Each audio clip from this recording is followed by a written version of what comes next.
Kemudian di antara mereka saling mengingatkan. Bukankah di antara kita selama di dunia saling mengingatkan satu sama lain agar takut kepada Allah.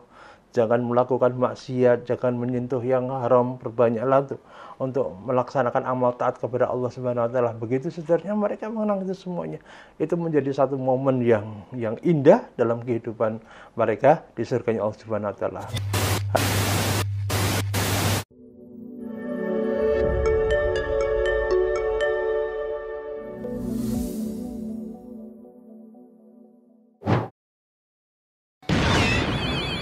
Assalamualaikum warahmatullahi wabarakatuh. Sahabat Inspira yang dirahmati Allah Subhanahu wa taala. Setiap manusia mendapatkan dalam hidupnya kebahagiaan, kelapangan hati, dan ketenangan. Dan ini yang menjadi dambaan setiap manusia di dunia ini. Karena suatu ketika sahabat bertanya kepada Rasulullah Shallallahu Alaihi Wasallam, "Kaifa yasrah sadrahu ya Rasulullah?" Apakah yang dimaksudkan dengan yang dilapangkan dadanya itu ya Rasulullah? Kemudian Rasulullah Shallallahu Alaihi Wasallam menjawab, "Idza dakhala nurul qalba insaraha wanfasa." Apabila cahaya hidayah masuk ke dalam hati seseorang yang menjadikan hati terasa terbuka, hati menjadi lapang, itulah yang dimaksud dengan yang dilapangkan dadanya. Maka kemudian sahabat bertanya, apakah ada tanda-tandanya ya Rasulullah? Rasulullah memberikan penjelasan. Tanda-tandanya adalah al-inabatu ila daril khulud wa tajafi an daril gurur wa takhubdil mauti qabla liqa'il maut.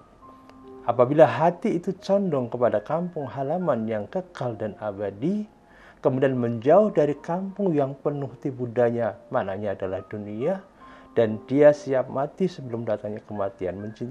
Kadang kematian menjadi lebih baik bagi dia, lebih dicintai oleh dia daripada kehidupan yang penuh tipu daya tersebut.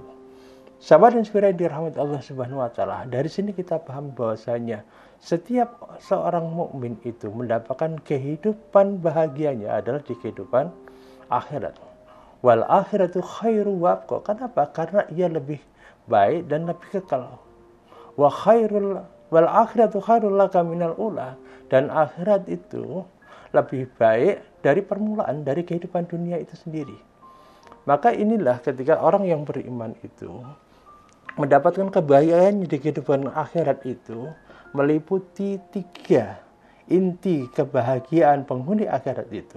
Yang pertama adalah manakala ia di kehidupan akhirat nanti bisa memandang wajah Allah, dan itu sebaik-baik mimpi setiap orang yang beriman, karena itu adalah kenikmatan yang terbaik.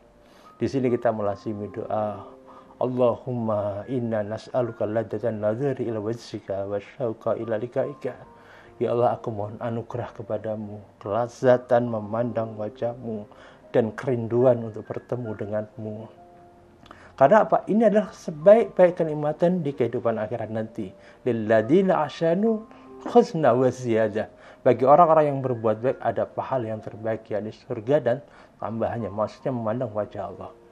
Kemudian inti kenikmatan di kehidupan akhirat yang kedua adalah bertemu dengan para nabi dan rasul. Hari ini sebagaimana dalam satu riwayat dikisahkan tentang Sauban radhiyallahu an. Sauban ini dulunya adalah seorang budaknya Rasulullah SAW, kemudian dimerdekakan, tetapi Sauban memilih untuk senantiasa membersamai Nabi dan tidak ingin berjauhan dengan Nabi SAW.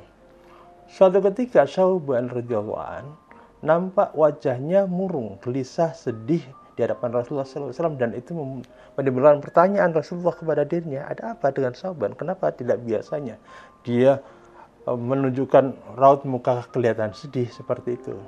Kemudian Sauban mengatakan, saya tidak sedang lapar, saya tidak sedang sakit. Hanya satu hal yang membuat hatiku gelisah, satu hal yang membuat hatiku resah adalah saya membayangkan ketika kematian datang kepadaku. Yang pertama, kemungkinannya adalah kalau ternyata saya tidak termasuk di antara deretan penghuni surga, sehingga itu membuat saya tidak bisa bertemu dengan Anda ya Rasul selama-lamanya. Bayangkan, orang mukmin itu begitu ya. Orang mukmin itu seberapapun kebaikan yang dilakukannya, dia masih diliputi perasaan khawatir, cemas kalau dia tidak masuk orang yang selamat di kehidupan akhirat. Sebagaimana kata Imam Hasan Al-Basri, al-mu'minu yasma'u fi qalbi al-ihsan wa syafaqah. Orang mukmin itu terkumpul dalam dirinya banyak kebaikan, tapi masih senantiasa diliputi perasaan takut. Takut kalau amal solehnya tidak diterima oleh Allah Subhanahu wa Ta'ala, takut kalau selama ini amal solehnya disertai dengan riya, ujub, sombong, dan seterusnya. Itulah ciri atau karakter orang-orang yang beriman.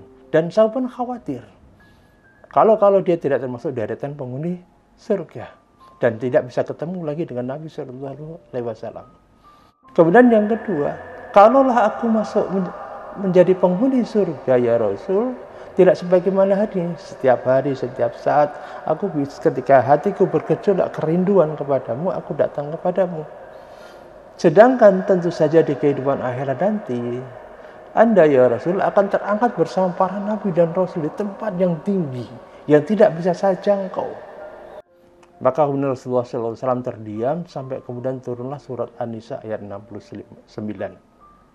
Wa may yuti'illah wa rasulahu fa ulaika ma'alladina an'ama Allahu 'alaihim minan nabiyyina wasiddiqina wasyuhada'i wassalihin wa hasuna ulaika rafiqa.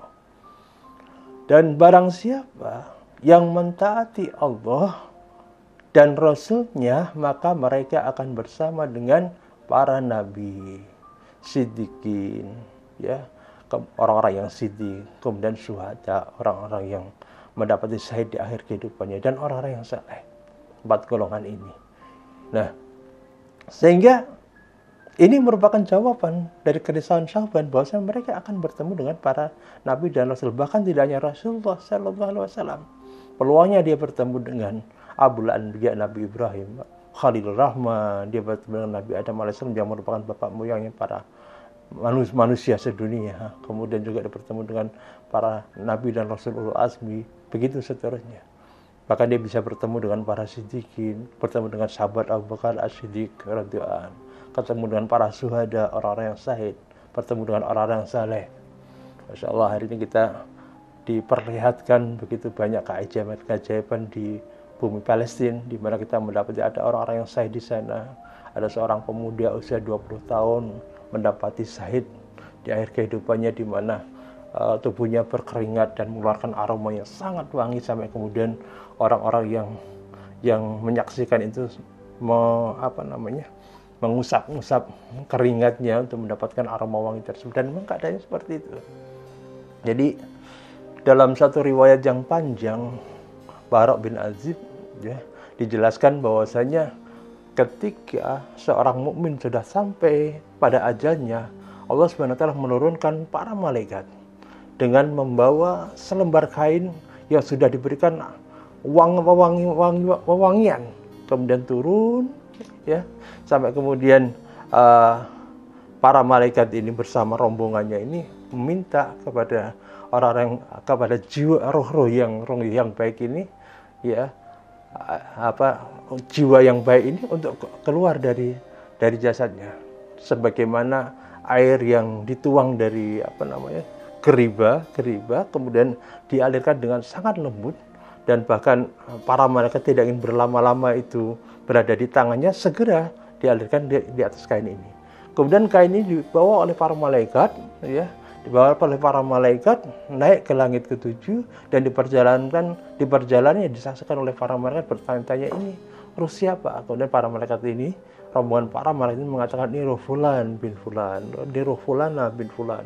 Begitu seterusnya sampai kemudian di setiap pintu disambut oleh para malaikat dari langit pertama, kedua, sampai kemudian langit ke-7. Nah, kemudian Allah perintahkan meletakkan catatan amalnya si orang yang beriman ini di dalam iliyin, sampai kemudian mereka orang yang beriman ini rohnya diturunkan lagi, disatukan lagi dengan jasadnya, karena dari bumi lah ia diciptakan, kemudian dikembalikan jasad itu ke bumi untuk nanti kelak dibangkitkan kembali. Nah, setibanya menyatu ruh dan jasad ini, kemudian datanglah malaikat Mungkar dan Nangkir yang menanyakan beberapa pertanyaan yang sudah cukup masyhur, ya. Kita dengar tentang beberapa pertanyaan, diantaranya adalah siapa Rabbmu, apa agamamu, siapa laki-laki yang diutus kepadamu, dan kitab apa yang engkau baca, begitu seterusnya. Sampai ketika ia betul-betul bisa menjawab, kemudian Allah mengatakan benar bahwasanya hambaku telah mengatakan sesuatu yang benar, maka kemudian didatangkanlah sosok bercahaya, yang mukanya bercahaya, aromanya wangi, yang tidak lain ketika ditanya oleh yang orang yang baru saja meninggal dunia itu, ditanya, siapakah Anda? Kemudian dijawab, saya adalah amal salehmu. Maka setelah itu dibukakan pintu surga, diberikan roh orang beriman ini pakaian-pakaian yang wangi, aroma yang wangi, kemudian dibukakan pintu surga kepadanya atas perintah Allah Subhanahu wa taala. Maka ketika dibukakan pintu surga itu, apa yang dikatakan oleh orang yang beriman ini?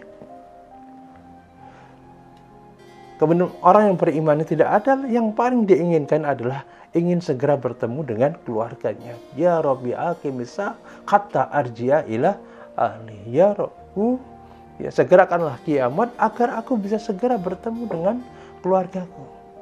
Artinya apa, sahabat Isfira dirahmati Allah Subhanahu wa taala? Berkumpulnya dengan keluarga dalam kehidupan di surga ini merupakan sesuatu perkara yang paling besar setelah beriman kepada Allah Subhanahu wa taala. Bisa kembali berkumpul dengan kedua orang tuanya, bisa berkumpul dengan saudara-saudaranya, bisa berkumpul dengan anak-anaknya, bisa berkumpul dengan kakek-kakeknya, kerabatnya, kumpul di surga. Ini adalah sesuatu hal yang menyenangkan bagi penduduk surga. Dan itu merupakan memori terbaik. Kehidupan bersama di dunia itu ketika mereka sampai di surga, itu merupakan sesuatu hal yang nikmat, sesuatu yang betul-betul terkesan.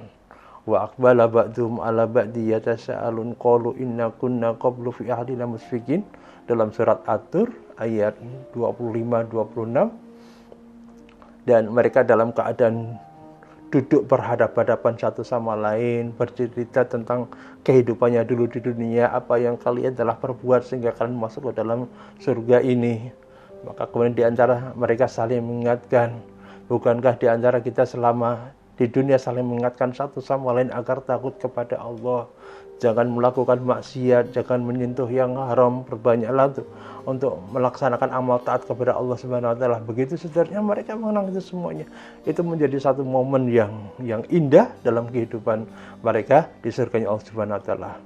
Hal ini sebagaimana dalam ayat yang lain, waladina aman wa tabatum dzurriyyatum bi imanin alhaqna bihim dzurriyyatahum wa ma'alatna min amalihim min syai' kullu imrin bima kasaba rahim. Dan orang-orang yang beriman, yang anak keturunannya, dzurriyyahnya mengikuti mereka dalam keimanan, maka mereka akan dikumpulkan bersama keluarganya dan tanpa mengurangi sedikit pun amal yang pernah diperbuatnya ketika di dunia. Karena untuk kenikmatan yang besar ini mereka dikumpulkan Allah Subhanahu wa taala di surganya Allah Subhanahu wa taala. Ini adalah satu hal yang menjadi impian kita semuanya, yang membuat kita lebih serius, lebih bersungguh-sungguh dalam mari kita menjaga keluarga kita agar senantiasa berada di atas syariat Allah Subhanahu wa taala sehingga dipertemukan kembali di jannahnya Allah Subhanahu wa taala. Wallahu a'lam bishawab. Barakallahu fikum. Assalamualaikum warahmatullahi wabarakatuh.